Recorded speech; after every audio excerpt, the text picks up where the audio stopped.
جو رکے تو کوہے گراتے ہم، جو چلے تو جان سے گزر گئے، رہ یار ہم نے قدم قدم تجھے یادگار بنا دیا۔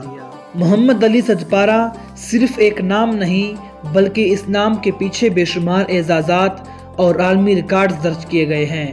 ایک ایسی شخصیت جس نے ملک پاکستان کا نام کوہ پیمائی کے میدان میں صفحہ اول میں لکھ ڈالا۔ موسم سرما میں اپنے ساتھیوں کے ہمراہ دنیا کی دوسری بلند ترین چوٹی یعنی K2 کو سر کرنے میں مگن تھے۔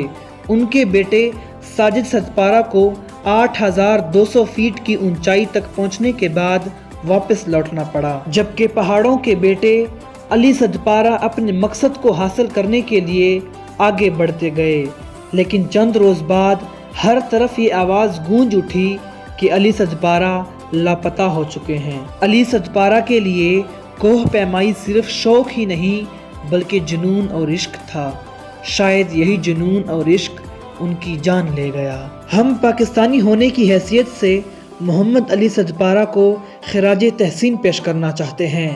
دعا ہے کہ وطن عزیز ان جیسی شخصیات سے کبھی محروم نہ ہو۔ نہیں ہے نا امید اقبال اپنی کشت ویراں سے، نہیں ہے نا امید اقبال اپنی کشت ویراں سے، ذرا نم ہو تو یہ مٹی بڑی زرخیز ہے ساقی۔ ایسے ہی گلوبل فیکٹس دیکھنے کے لیے ہمارے چینل کو سبسکرائب کیجئے۔ Stay blessed and be happy.